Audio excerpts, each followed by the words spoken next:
Dan saya suka ingin kupas sedikit tajuk tentang kemerdekaan ini. Moga-moga ia memberi manfaat kepada kita semua. Apabila kita sebut merdeka, merdeka dia merujuk kepada bebas sesuatu negara tu, tanah air tu daripada penjajah. Itu namanya merdeka.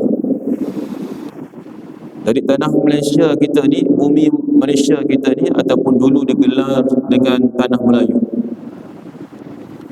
Assalamualaikum warahmatullahi ta'ala wabarakatuh. Innal hamdalillah nahmaduhu wa nasta'inuhu wa nastaghfiruh wa na'udzu billahi min shururi anfusina wa min sayyiati a'malina. May yahdihillahu fala mudilla lahu wa may yudlil fala hadiya lahu. Asyhadu an la ilaha illallah wa asyhadu anna Muhammadar Rasulullah. Allahumma salli wa sallim ala sayyidina Muhammad sayyidil mursalin wa imamil muttaqin wa khatamin nabiyyin wa ala alihi at-tahirin at-tayyibin wa ashabihi al-mujahidin wa man da'a bi da'watihi wa tamassaka bi sunnatihi ila yaumiddin. Rabbi shrah li sadri wa yassir li amri wahlul 'uqdatam min lisani yafqahu qawli. Rabbi yassir wa la tu'assir wa tammim bil khair. Amma ba'd. Tuan-tuan dan puan-puan rahmat Allah Ta'ala, pada malam ni insya-Allah kita akan dengar sedikit tentang tajuk yang dekat di hati kita, iaitu sebagaimana kita maklum bahawa pada hari ini 30 Ogos 2020, dan pada malam ni tengah malam ni 31 Ogos, masuknya hari ulang tahun kemerdekaan Malaysia yang ke-63. Dan saya suka ingin kupas sedikit tajuk tentang kemerdekaan ini. Moga-moga ia memberi manfaat kepada kita semua. Apabila kita sebut merdeka, merdeka dia merujuk kepada bebas sesuatu negara tu, tanah air tu daripada penjajah. Itu namanya merdeka. Dari tanah Malaysia kita ni, bumi Malaysia kita ni, ataupun dulu digelar dengan tanah Melayu. Kalau boleh sebut kita merdeka, kita tergambar kita ni merdeka daripada British. British jajah kita, kemudian kita merdeka 31 Ogos 1957. Sebenarnya tanah ataupun bumi Malaysia kita ni bukan dijajah oleh British sahaja, bahkan dijajah oleh banyak negara. Mungkin kita lupa sejarah ni. Ketika dulu tidak wujud lagi bumi yang dinamakan sebagai Malaysia ni, dia wujudnya adalah, kalau boleh diumpamakan dengan kerajaan Melayu Melaka. Dan kerajaan Melayu Melaka itu bermula dengan Kesultanan Melayu. Selepas itu Kesultanan Melayu Melaka jatuh dan dijajah oleh Portugis pada tahun 1511 hingga 1641. 1511 tuan-tuan. Kita 2020. Jauh tu.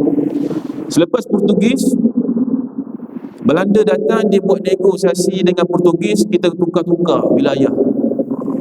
Senang sikit nak jaga. Jadi ingat tanah Melayu ataupun Nusantara ni macam dia punya aset. Tukarlah jadi Belanda, kemudian Belanda menjajah tanah Melayu kita ni 1641 hingga 1824. Dia bukan 2 tahun lebih, 200 tahun. Kemudian datanglah British 1824 hingga 1941. Kemudian Jepun cuba ingin menjadi kuasa besar, dia memerintah Malaysia, menjajah Malaysia 1941 hingga 1945. Ini kita semakin ingat sejarah yang hampir ni. Lepas itu, apabila jatuhnya bom atom di Hiroshima dan Nagasaki, Inggeris mula menjajah kembali Malaysia 1945 hingga 1957. Jadi jumlah keseluruhan tanah Melayu kita ni, nama asal tanah Melayu ni dijajah ialah selama 446 tahun. Ini sebenarnya tempoh penjajahan tanah Melayu kita ni. Walaupun ada setengah ahli akademik dia kata tanah Melayu kita ni tidak pernah dijajah. Kalau tuan-tuan ingat dulu kan. Tapi bagi saya itu pendapat minoriti. Kalaulah tidak dijajah, tak adalah kita buat hari merdeka tu sampai 63 kali dah sambut tu. Tiba-tiba tak dijajah, kan pening tu. Itu dia seorang lah. Pendapat akademik ni kadang-kadang dia berbeza.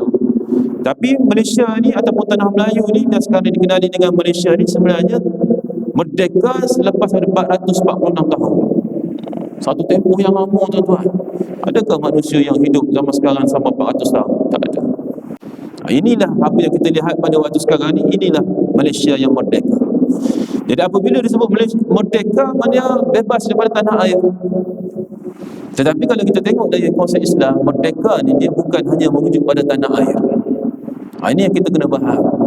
Dia sebut merdeka, bebas pada tanah air. Betul. Tapi dari segi konsep Islamnya apa? Dari segi konsep Islamnya, merdeka bermaksud merdeka daripada tanah air dan penjajahan, dan merdeka jiwa dan minda daripada penjajahan. Minda dan jiwa kita ni perlu bebas daripada penjajahan. Jadi itulah tajuk pada kita malam ini, iaitu apabila orang tu nama dia telah merdeka, dia memerlukan ataupun dia ada mempunyai jiwa merdeka. Jadi adakah kita ni dah 63 tahun, 63 kali kita sambut merdeka, adakah kita memiliki jiwa yang merdeka? Tanah air kita sudah memang merdeka, tapi jiwa kita ni, minda kita ni, adakah kita benar-benar memiliki jiwa yang merdeka? Ini satu persoalan. Jadi kita nak lihat jiwa merdeka ni macam mana? Kita kembali kepada sejarah dalam peperangan Qadisiyah. Peperangan Qadisiyah ni berlaku antara tentera Islam semasa zaman pemerintahan Sayyidina Umar Al-Khattab radhiyallahu anhu melawan tentera Parsi. Semasa dulu, empayar yang menguasai dunia ketika itu, terutamanya di kawasan Arab itu, ialah empayar Parsi dan empayar Rom. Bagaimana sekarang ni ada kuasa besar Rusia, kuasa besar Amerika. Zaman dulu Parsi dengan Rom, itu kuasa besar. Dan tentera Islam ketika itu diketuai oleh Sa'ad bin Abi Waqqas. Ini panglima tentera. Sa'ad bin Abi Waqqas radhiyallahu anhu, sahabat Nabi, dengan kekuatan tentera 30,000. Kita bersebut 30,000 ni apa ini? Apa 30,000 ni? Kan? Kalau stadium yang biasa-biasa ni dipenuhi dengan 30,000 penonton, kita boleh bayangkan. Tapi tentera Parsi berapa ribu? 120,000. Ini ikut riwayat. Ada riwayat kata 80,000, ada riwayat kata 120,000. Dan di dalam peperangan ni ada satu benda yang ajaib, iaitu adanya tentera bergajah sebanyak 39 ekor gajah. Ni nak kata hebat tak hebatnya, tuan-tuan. Gajah ada berlawan dalam peperangan ni. Benda pelik. 39 ekor ni banyak. Jadi saya tak nak ceritakan tentang peperangan Qadisiyah ini sebab dia panjang. Cuma peperangan ini dimenangi oleh Islam walaupun dengan jumlah 30,000 lawan 120,000, dan pada masa itu jatuhnya empayar Parsi di tangan Sa'ad bin Waqqas dan tentera Islam dengan izin Allah Ta'ala. Ini kehebatan pemerintahan Sayyidina Umar Al-Khattab radhiyallahu anhu. Empayar yang besar tu boleh hancur, runtuh. Jadi jangan ingat apabila kuasa-kuasa besar ni, sehebat mana dia mentadbir dunia, menguasai dunia, segalanya, dia tidak akan hancur, akan jatuh. Sebagaimana empayar Rom dan sebagainya. Baik. Jadi sebelum berlaku peperangan ini, tentera Islam dia hampir dengan Parsi, dan ketika itu tentera Parsi ni, ketua dia, panglima dia namanya Rustum.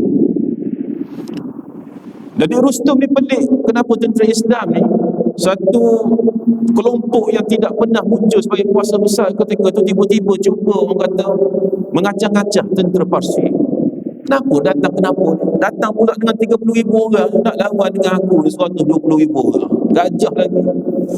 Jadi dia jemputlah, datang jumpa aku, datang utusan, panggil utusan tentera Islam datang jumpa aku. Jadi ketika itu Sa'ad bin Abi Waqqas dia uzur. Jadi dia hantarlah tentera yang bernama Rib'i bin Amir radhiyallahu anhu, sahabat juga. Jadi Rib'i bin Amir ni pangkat dia tentera biasa. Tentera biasa. Jadi kalau kita dalam askar ke polis ke, kata taraf apa? Prebet lah. Prebet. Tentera biasa. Pergilah berjumpa dengan Rustum bin Amir. Dan Rustum ni panglima tentera daripada kerajaan atau empayar Parsi ni adalah sebuah empayar yang besar. Jadi sebelumnya datang utusan daripada tentera Islam, mereka persiapkan segala macam bentuk persiapan nak sambut utusan, nak menunjukkan bahawa kami ni sebuah empayar yang besar. Jadi dipersiapkan semua. Kalau ikut dalam riwayat, dijahit bantal-bantal yang besar, dirajut dengan benang-benang emas, bantal-bantal yang besar. Permadani daripada sutera. Zaman dulu ni permadani daripada sutera. Dipertontonkan perhiasan daripada pelbagai permata-permata yang mahal, dan perhiasan-perhiasan lain yang menyilaukan mata. Dah tunjuk hebat. Maksudnya bila masuk tu akan terpegun dunia ke syurga. Begitulah konsepnya. Kemudian Rustum ni pula, dia pakai mahkota dan dia duduk di atas singgasana diperbuat daripada emas. Bukan cat emas. Kita kat Malaysia ni kan orang cat emas je, cat warna emas. Golden color, gold color. Bukan emas. Kita pun tahu ni singgasana daripada emas, dan dia ni adalah panglima, bukan raja. Bukan Raja Parsi, panglima. Nak tunjuk apa? Panglima pun dah mewah tu, dah hebat dah. Jadi Rabi'i bin Amir ni pula, dia tentera biasa, dia pergi sana, dia pakai baju besi, pakai topi besi, dan dia bawa tombak. Dan dia sampailah istana Rustum. Apabila sampai di situ, dia pun turun daripada kudanya dan dia ikat kuda dia dengan bantal yang ada di situ. Saya apabila baca riwayat ni, macam mana ikat kuda dengan bantal? Kan bantal kita buat tidur tu kan belakang ni, nama dia bantal lah tu. Itulah bantalnya. Sebesar-besar bantal yang kita tahu, bantal peluk panjang tu kan. Kalau ikat dengan kuda, kuda boleh buat lari. Kalau bantal peluk kan, kalau bantal kita tu lagi lah. Jadi mungkin bantal ni tuan-tuan bukan bantal yang biasa kita tidur lah. Mungkin bantal kursi dia besar. Barulah apabila dia ikat tu kuda tak bergerak. Kalau kita ikat kuda bergerak, tak kuda ikat. Jadi apabila dia ikat tu, dia turun, dia bawa senjata dia, pengawal kata stop, letakkan senjata kamu. Put down your weapon. Stop, put down your weapon. Maklumlah nak jumpa panglima tentera ni, tentera Islam nak bertemu dengan Parsi ni bermusuh ni, nak masuk tempat musuh, kena letaklah senjata. Apabila apatah lagi jumpa dengan ketua tentera, Rabi' bin Amir dia kata apa? Aku tidak pernah niat untuk jumpa kamu, tapi kamu yang jumpa aku. Ini tentera Islam yang pangkat biasa ni, hebat tak hebatnya. Aku tidak berniat pun nak berjumpa kamu, tapi kamu yang jumpa aku. Kata hebat tak hebatnya. Rustum yang dalam sana dia kata tak apalah, bawa datang. Baru dia tahu bahawa Rabi' bin Amir ni bukan orang biasa-biasa ni, bukan biasa-biasa orang kata. Jadi apabila dia masuk, tombak itu sampai depan Rustum, dia tekan dia betul-betul, dia pun berdani sehingga terkoyak pemberdani sutera itu. Agak-agak kita berani. Kita kan kalau depan raja duduk-duduk tu, kalau gatal ke apa tak bergerak gitu. Takut apa? Takut kena murka. Kan? Murka tiba-tiba dihalau daripada duduk di negeri ni, habis kita. Tak bergerak. Nak pergi belah air pun tahan. Ataupun sebelum masuk tu buang air tu. Baik. Ni jumpa dengan musuh. Berani ke kita pergi situ, kita letak tombak koyakkan dia punya pedang. Kita kejut dah. Tapi dia kata Rabi' bin Amir ni, dia tidak takut langsung pada Rustum ni. Dia tidak takut. Jadi Rustum pun tengok, dia kata pelik, dia kata Rabi' bin Amir ni. Dia kata apa sebab kamu datang sini? Maksudnya kenapa tentera Islam ni datang dengan ribuan, 30,000 orang ni datang sebab apa? Kenapa?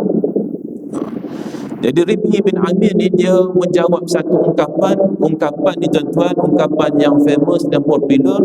Setiap kali apabila masuknya musim kemerdekaan ataupun hari kemerdekaan ni, akan ada khutbah Jumaat dan sebagainya, biasa orang akan sebut ayat ni. Cuma orang tak pernah sebut kenapa ayat ni disebut. Itu yang saya cerita tadi. Jadi Rabi' bin Amir disebut apa? Allahu ba'athasana linukhrija min man sya'a min ibadatil ibad ila ibadatillah, wa min diqid dunya ila si'atiha, wa min jawril adyan ila adlil Islam.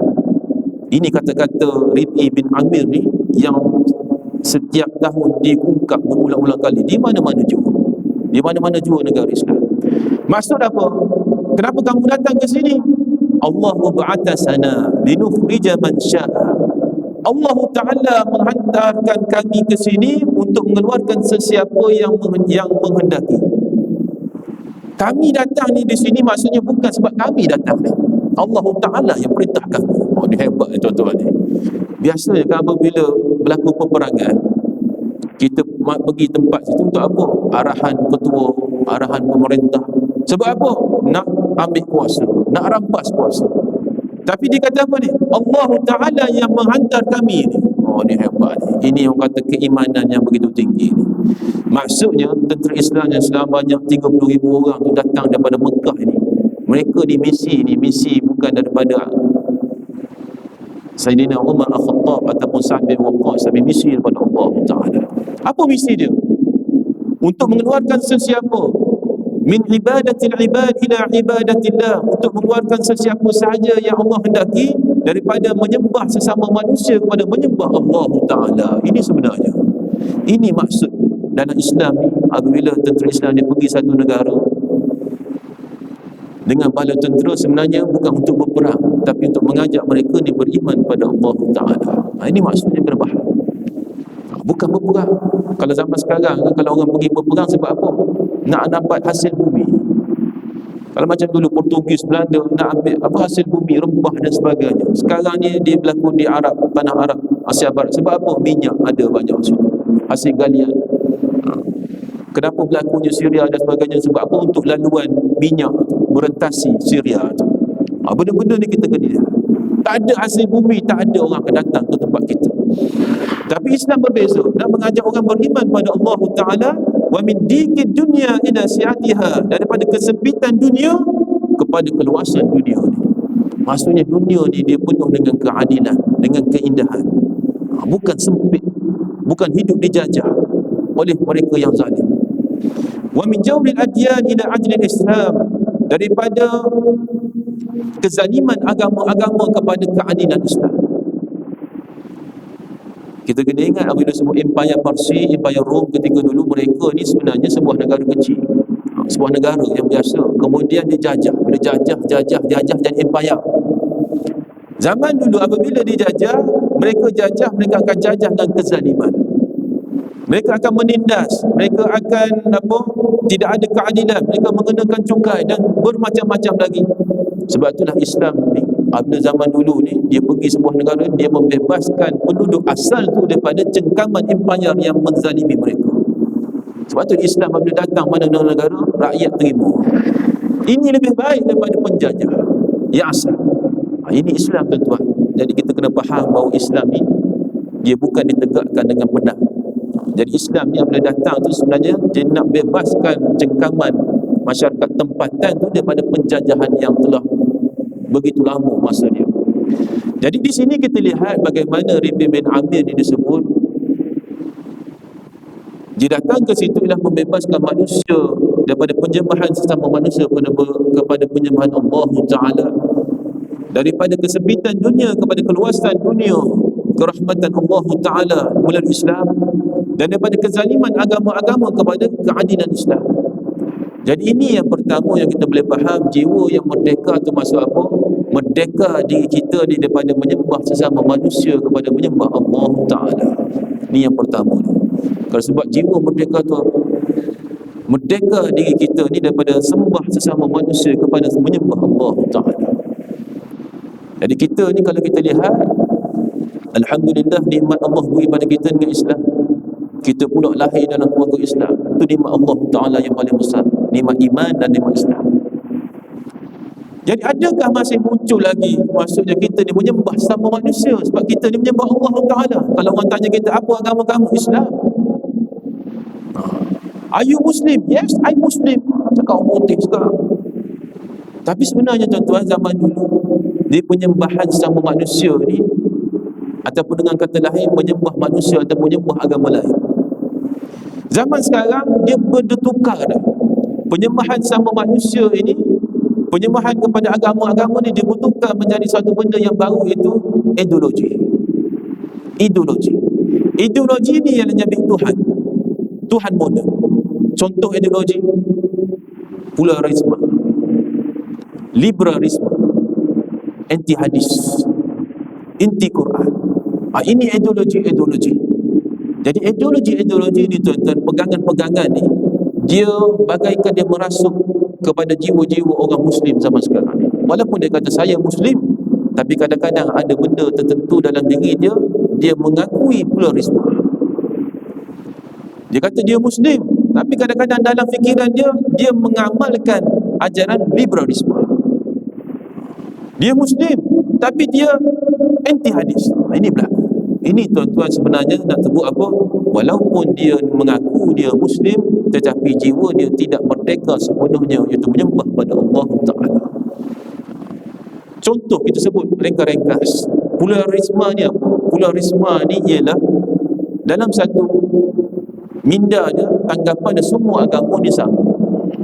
Itu dia punya konsep. Semua agama sama. Maklumlah kita hidup di dunia ni, ada agama Islam, ada Buddha, ada Kristian, ada apa lagi, ada Hindu, ada agama nenek moyang, ada agama pelik-pelik Scientology, ada agama yang menyembah manusia seperti menyembah Madonna. Diego Maradona tu setengah tempat dia anggap dia tu sebagai Tuhan. Ada juga. Jadi ni agama-agama ni. Jadi apabila kita kata semua agama ni sama, sebab apa? Semua agama mengajak kepada kebaikan. Betul? Semua agama mengajak kebaikan, tidak menyuruh kepada buat kemungkaran, semua buat benda baik. Jadi kita kata sama. Jadi benda ni tuan-tuan sebenarnya, kalau kita tidak memahami, sebenarnya dia merosakkan akidah. Sebab apabila kita ni sebagai seorang Muslim, agama yang benar hanya Islam. Tak boleh sama sekali kita sebut agama, semua agama sama. Tak boleh. Islam samalah macam Hindu, macam Kristian. Tak boleh begitu.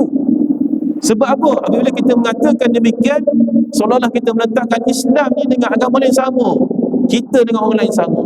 Tak betul dari segi akidahnya. Dan dia bertentangan dengan Allah Ta'ala. Allah Ta'ala sebut, Inna dina indallahil Islam.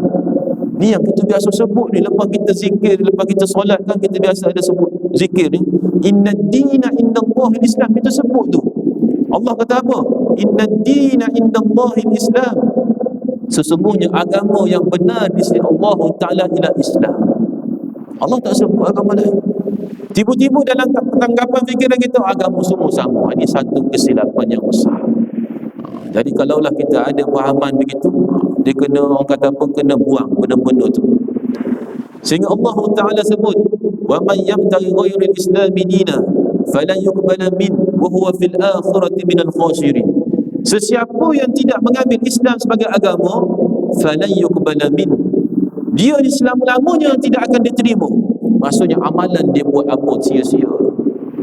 Dia sedekahlah apa pun, berbilion pun, tapi dia seolah-olah daun kering yang terbakar. Wa huwa fil akhirati minal khasirin. Orang ni di akhirat daripada orang-orang yang rugi. Maksudnya bukan ahli syurga. Ini Allah Ta'ala sebut ni, bukan saya sebut, bukan ulama sebut, Allah Ta'ala yang sebut, pencipta kita ni. Maksud dia kata agama yang benar Islam. Kalau orang tanya, kalau ambil agama lain macam mana? Allah kata falan yuqbala min, Allah tak akan terima apa pun dia buat. Buatlah kebajikan besar mana, buatlah sehebat mana, tak akan diterima di sisi Allah Ta'ala, kosong di sisi Allah Ta'ala. Dan di akhirat termasuk daripada orang-orang yang rugi. Jadi ini menunjukkan bahawa apabila kita, kalau setengah-setengah pihak dia ada fahaman bahawa agama, semua agama sama, jadi itu sebenarnya tidak tepat. Kemudian kalau kita lihat bagaimana ada fahaman yang lain, ni nak kata penyembahan sesama manusia ni ataupun penyembahan pada ideologi ni. Pegangan contoh kita kata liberalisme. Liberalisme ni ialah bebas, freedom, bebas, kita bebas untuk lakukan apa saja. Contoh dia kata apa? Umat Islam ni perlu diberi kebebasan untuk menukar agama. Umat Islam perlu diberikan kebebasan untuk menukar agama. Yang sebut ni bukan orang, bukan Islam, bukan non-Muslim, tapi orang yang Muslim, orang yang mengaku diri di Islam. Tapi dia kata kita perlu bagi hak ni, hak kebebasan untuk bertukar agama. Kemudian dia kata, bukankah dalam Quran ada sebut la ikraha fiddin? Pandai dia guna hujah. La ikraha fiddin, Allah Ta'ala sebut tidak ada paksaan dalam agama. Kita pun dengar, itu juga ni, Ada dalil lah pula, ada nas Quran. Tetapi apabila dalil dalam Quran ni kita kena faham apa maksud dia sebenarnya tu. Ulama kata la ikraha fid din, tiada paksaan dalam agama ni, dia khusus kepada orang yang bukan Islam. Ayat ni bukan untuk orang Islam, tetapi untuk orang yang bukan Islam. Maksudnya apa? Maksudnya kita ni tidak boleh memaksa seseorang yang bukan Islam masuk Islam. Contoh Malaysia ni kan agama rasmi kita agama Islam. Dan Selangor contoh, Raja Melayu Islam. Dia boleh kata semua sesiapa yang nak duduk di Selangor dia perlu memeluk Islam. Boleh kan nak buat tu? Boleh buat enactment tu. Sesiapa yang tidak mahu memeluk Islam, dia boleh carilah tanah lain. Boleh ke buat gitu? Dia senang boleh. Tetapi dari segi konsep Islam tak tepat. Sebab apa? Allah kata tidak ada paksaan dalam memeluk Islam. Jadi orang yang bukan Islam ni, dia peluk Islam ni bukan sebab dipaksa. Orang bukan Islam ni, dia masuk Islam sebab apa? Dia tertarik hati dengan Islam. Ini yang berlaku tuan-tuan. Sebagaimana kita lihat negara Mesir yang kita lihat sekarang ni, ada Al-Azhar, Universiti dan sebagainya, ulama yang ramai. Anak-anak kita pun banyak belajar di sana. Pengajar-pengajar pun daripada sana. Asal usul negara Mesir ni bukan negara Islam. Asal usul dulu tu, sebelum Amr al-As radhiyallahu anhu buka negara tersebut, penduduk dia bukan Islam. Majoriti penduduk dia adalah Nasrani Kipti. Dia orang Kipti dan Nasrani, agama Kristian. Tetapi lama kelamaan mereka masuk Islam sebab apa? Tertarik dengan pemerintahan Islam, tertarik dengan keadilan Islam, tertarik dengan keindahan dan akhlak orang Islam. Akhirnya Mesir kita kenal sebagai sekarang ni negara Islam. Jadi orang bukan Islam ni dia masuk Islam sebab dia tertarik dengan Islam. Baik.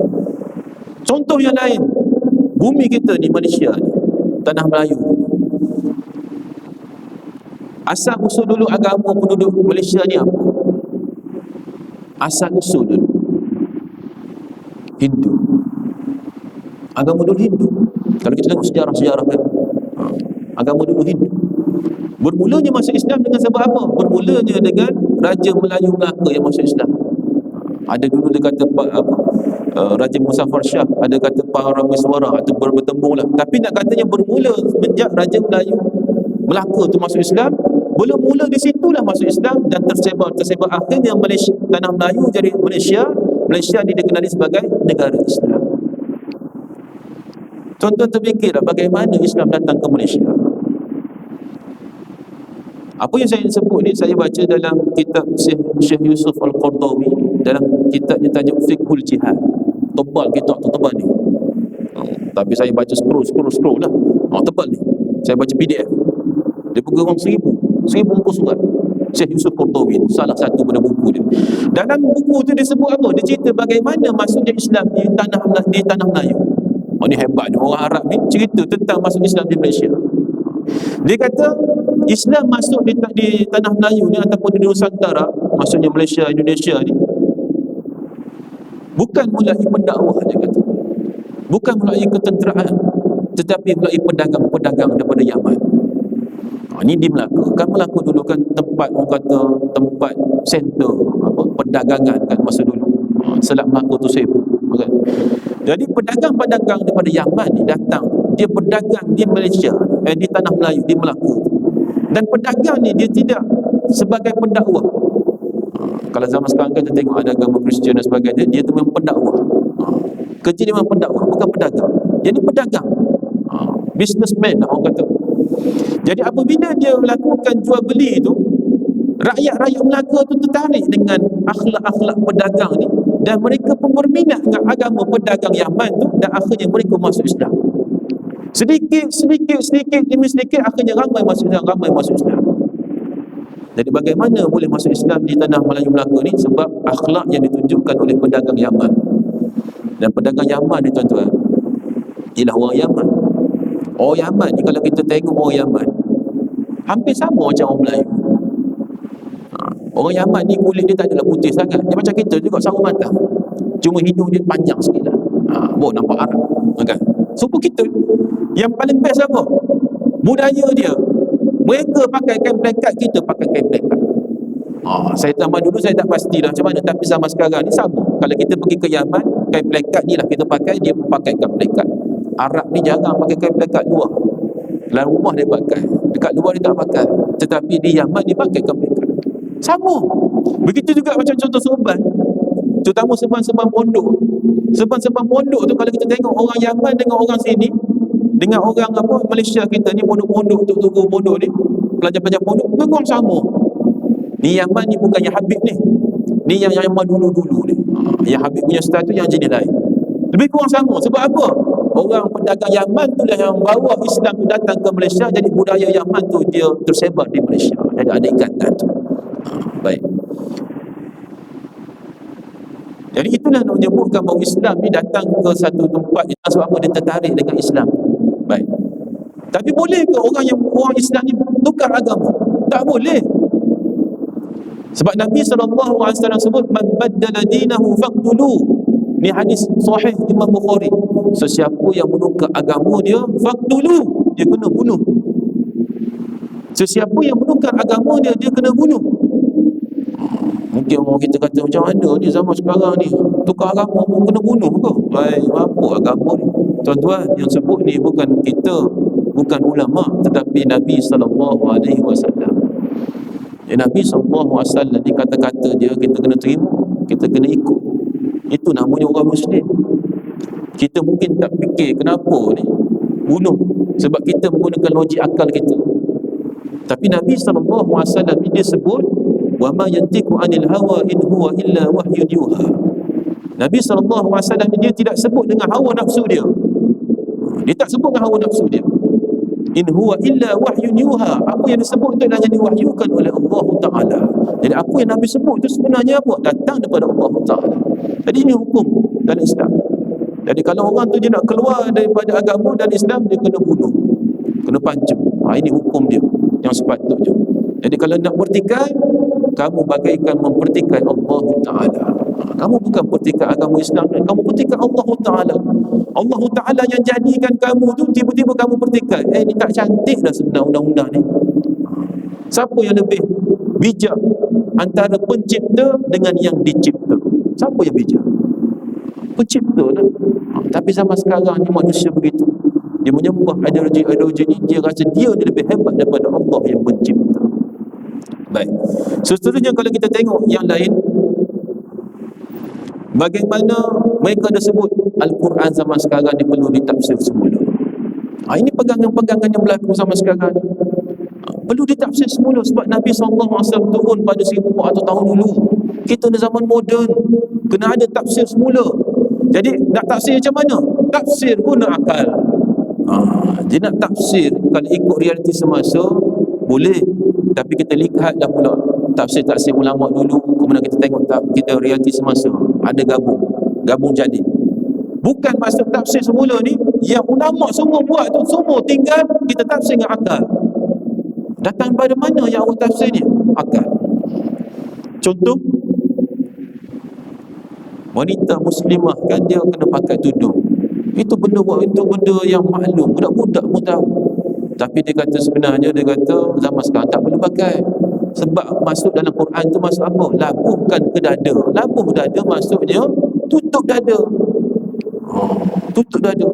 Sedangkan dalam Quran apabila Allah Ta'ala yudnina alaihinna min jalabibihin, labuhkanlah pakaian tudung kamu ke dada tu maksud apa? Ulama kata daripada kepala turun ke bawah, bukan daripada sini turun ke bawah. Tapi zaman sekarang dia berfikir apa? Menggunakan akal dia. Sebab dia rasa akal dia lebih hebat daripada segala-galanya. Jadi dia kata zaman Nabi tu jauh, jadi kita perlu tafsir semula. Jadi orang-orang begini dia terlupa kata-kata Nabi SAW. Nabi pernah sebut, wa man qala fil Quran bi ra'yihi falyatabawwa maq'adahu minan nar. Wa man qala fil Quran bi ra'yihi, sesiapa yang berkata sesuatu tentang Quran dengan pandangannya, maksudnya dengan akal saja. Dia fikir macam ini, dia pun cakap. Nabi kata apa? Falyatabawwa maq'adahu minan nar. Dia telah menempah satu kursi di neraka. Dia telah menempah satu kursi di neraka. Ini Nabi SAW dalam hadis riwayat Imam Tirmizi. Seolah-olah Nabi SAW ni pada zaman dulu je, dia cerita satu benda ayat ni, mana kamu ni zaman akan akhir zaman ni, zaman MRT, LRT, Facebook, Instagram apa ni, kamu ni akan semakin berleluasa mentafsirkan Quran ni. Tapi kamu kena ingat, bila kamu tafsir guna akal fikiran kamu, falyatabawwa maq'adahu minan nar, kamu telah menempah satu tempat di neraka. Ini tuan-tuan kita kena faham.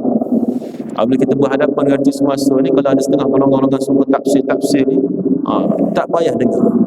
Tak payah dengar. Pinggirkan mereka. Tak payah kita berdebat dengan orang yang jahil. Sebab berdebat dengan orang jahil ni sebenarnya kita menjadi bodoh. Sebab orang jahil ni tidak ada satu ukuran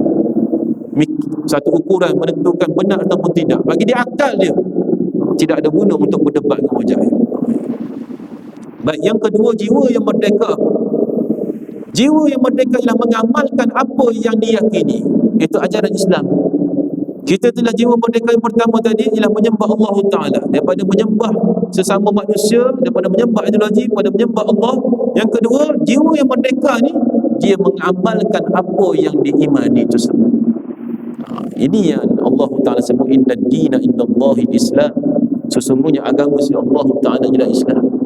Jadi apabila kita ni Islam, kita kena ngamalkan Islam. Cuma yang kita perlu faham juga ialah agama ni dalam Islam ni, dia tak sama macam agama yang lain. Kalau agama dalam agama-agama lain, Kristian, Buddha dan sebagainya, agama mereka ni bersifat ritual. Contoh kalau Kristian, agama mereka hanya berlega dalam tempat ibadat, rumah ibadat. Apabila masuk ke rumah ibadat, dia jadi Kristian. Apabila keluar saja pada pintu gereja tu, bebas nak buat apa saja. Kalau contoh anak-anak dilahirkan nak baptis, dijadikan Kristian, dia kena bawa ke gereja baptis, dikristiankan. Kemudian bila anak ni rasa dia nak kahwin dah besar, pergi ke gereja untuk dikahwinkan mengikut upacara agama. Kemudian bila abu dah semakin usia dah lanjut dan meninggal dunia, waris dibawa ke gereja untuk dikebumikan ikut cara agama. Itu dia. Tetapi sebab saja dia keluar daripada rumah ibadat ataupun tempat ataupun rumah ibadat mereka tu, bebas nak buat apa saja. Nak kerja, nak kerja, nak makan riba, makanlah. Nak kerja, nak menipu orang, menipulah. Nak kerja, nak menzalimi orang, menipulah. Nak menzalimi orang, buatlah. Kalau nak buat maksiat, terpulang. Sebab apa? Agama tu hanya dalam luar lingkup rumah ibadat sahaja. Ini yang kita namakan sebagai sekularisme. Setengah-setengah orang bila sebut sekular ni nampak politik. Bukan. Dia sebenarnya itu. Sekularisme ialah benda ibadat dalam satu rumah ibadat. Apabila di luar sahaja, kehidupan yang kita nama sebagai kehidupan terpulang pada kita nak guna apa sahaja. Ini yang berlaku. Tetapi dalam Islam, tuan, inna ad-din ni maksud apa? Islam ni dia adalah satu agama dan satu sistem kehidupan. Ini beza dengan masyarakat, dengan agama lain. Islam adalah satu akidah dan juga syariat. Syariat ni ialah satu benda aspek kehidupan daripada kita buka mata kita bila bangun tidur sehingga kita tutup mata kita. Semua yang berlaku tu adalah kehidupan. Bila kita bangun tidur, kita nak buat apa? Kita nak makan. Makan perlu benda yang halal, perlu yang patuh syariat, perlu disembelih dengan halal. Apabila kita kemudian kita pergi kerja pula kita kena cari kerja yang halal, rezeki yang halal. Tak boleh menipu, tak boleh menzalimi dan sebagainya. Apabila kita melakukan bisnes ni, kita nak tambah kita punya perniagaan, kita nak cari pinjaman sebagainya, kena cari pinjaman yang halal. Sebab apa? Kita tahu Islam ni mencakupi semua benda. Apabila kita dapat tender, contohnya kita tahu kalau kita masuk tender ni dengan secara terus ni ataupun kita undi ni, payah nak dapat. Kita pun buatlah cara lain, kita gunalah duit bawah meja, dia kata. Duit bawah meja, under table money. Itu biasa, kata. Biasa, Ustaz. Macam mana nak tender tak ada under table money? Kita masuk. Benda ni salah dari segi Islam. Jadi benda-benda ni, tuan-tuan, apabila kita sebut kita mengaku Islam, kita perlu mengamalkan Islam. Jangan hanya sebut saja Islam, terbaik Islam, tapi dari segi hidup kita, dari segi akidah kita, tidak Islam. Baik. Kalau ikut SOP kena berhenti dah sikit. Tapi ada satu lagi, minta izin satu lagi. Jiwa merdeka ni ialah apa? Kita merasai kemuliaan dalam Islam, kemuliaan Islam dalam diri kita. Ini maksud jiwa merdeka. Maksud bila jiwa merdeka, kita berasa Islam tu mulia dalam diri kita. Sayyidina Umar Al-Khattab radhiyallahu anhu pada masa itu dia khalifah. Dia nak seberang sungai dengan unta. Ketika tu ada Abu Ubaidah Al-Jarrah radhiyallahu anhu. Jadi Sayyidina Umar Al-Khattab dia nak bertemu kaum dia dekat sana, masyarakat orang awam dekat ujung sana. Jadi dia nak turun sungai, jambatan tak ada. Dia pun turun daripada unta dia letak kasutnya di leher. Kemudian dia tariklah tali unta di seberang sungai. Di seberang sungai. Dia ni Amirul Mukminin. Basahlah kalau seberang sungai gitu. Letak pula kasut dekat leher. Abu Ubaidah pun jarah. Abu Ubaidah yang tengok tu sahabat Nabi ni, dia kata, "Wahai Amirul Mukminin, mengapa engkau lakukan ni? Kau meletakkan kasut kamu di leher kamu dan kamu membawa unta menyeberangi sungai begitu. Jika kaum di sana menghormati kamu, aku cukup bahagia." Macam tu. Maksudnya dengan apabila kalau kaum kamu tengok ni, Amirul Mukminin ni kau letak kasut dia kat sini, kemudian tak bawa unta ni seberang sungai, tak nampak macam Amirul Mukminin pun. Itu Abu Ubaidah Al-Jarrah disebut. Sayyidina Umar kata apa? Tidak ada orang yang berkata demikian melainkan kamu, wahai Abu Ubaidah. Sayyidina Umar Khattab ni kan jenis orang tegas ni. Dia kata kamu seorang yang cakap begitu. Dia kata, jika ada orang lain yang mengatakan demikian, maka aku jadikan pelajaran bagi umat Muhammad. Maksudnya apa? Kalau orang lain cakap, bukan kamu, aku akan denda dia. Mana cakap tu tak betul. Lepas itulah Sayyidina Umar Al-Khattab dia sebut satu ungkapan ni yang famous ni, biasa kita dengar ni. Inna kunna azalal qaum fa'azzana Allah bil Islam fa mahma natlubu al-izzah bighairi ma a'azzana Allah bih azallana Allah. Inna kunna azalal qaum, kita ni dulu adalah kaum yang hina, paling hina. Ni Sayyidina Umar Al-Khattab sebut, kita dulu adalah kaum yang paling hina. Sebab semasa sebelum kebangkitan Nabi SAW di bumi Mekah, Quraisy ni, orang Arab Quraisy ni tak ada siapa hira pun. Empire Parsi, Empire Rom ni kat atas ni tidak pergi turun pun ke bawah. Sebab apa? Tak ada apa pun di Mekah tu. Tak ada hasil bumi pun, tanaman pun tak ada. Orang tak peduli pun. Orang hanya pergi sebab ada Mekah je. Ada bait, ada Kaabah sahaja. Kita adalah kaum yang terhina, paling hina. Fa'azzana Allah bil Islam. Kemudian Allah telah muliakan kita dengan Islam. Sehingga dibukanya Baitul Maqdis, dibukanya bumi Syam, hancurnya tentera Parsi, hancurnya tentera Rom. Sebab apa? Sebab dengan Islam.